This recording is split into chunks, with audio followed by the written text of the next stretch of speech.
Hey everybody, it's Daryl here on Big D's Fig Farm. It's February the 25th, 2025. Today's a pretty nice day here on the east coast of Maryland, here in zone 7A. It's about 60 some degrees, probably about 62 degrees. So we had warm little few days here warmth I think we're gonna have this week. We're certainly not out of the winter, and this has been a bad winter for us. We've had probably 5 snows this year. That's a lot for us in this area. About three of those were over 4 inches, and one of them stayed around for almost a week and a half. The snow never melted. It was that cold. I don't think we've ever got below 15 yet, but we've been definitely below freezing for a week and a half, 2 weeks at a time this winter. Much colder than normal. Normally we're in the 40s, 50s, 30s, 40s, 50s maybe, but seldom as cold as it's been, and definitely not as much snow as we've had.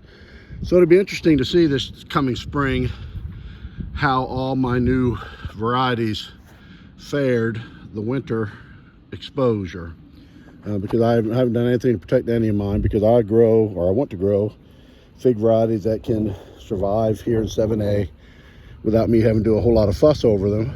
So I've been growing Celeste in the back for 25 years, and only one season did it kill the entire tree down to the ground, and then it came right back anyway, as figs do.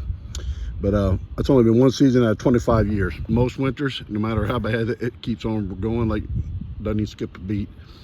My Brooklyn green, same thing. I've had that in the ground 13 years, and it's never died back and never not produced a massive harvest. That thing is a beast. So last couple years, I got the fig bug and started really adding a lot of varieties. I went from, so you may have already heard my story, but I went from like 3 to 20 some, and then last year I went up to 60 some. But now I'm ready to narrow it down to what I'm going to keep. I have 21 trees in ground. I'm probably going to add another 6, 7, or 8 or 9 or so this coming spring. Probably about 9 actually. And that's where I'm going to stop. 30 in-ground trees. I only have a half-acre yard, which is the fig farm.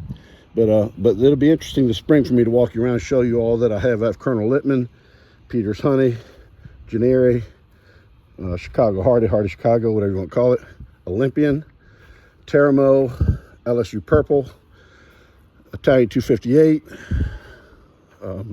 White Madeira, number 1, Blanc de Deux Saison, Ronde Bordeaux, Smith over there. That's one really going to be interested to see what it does.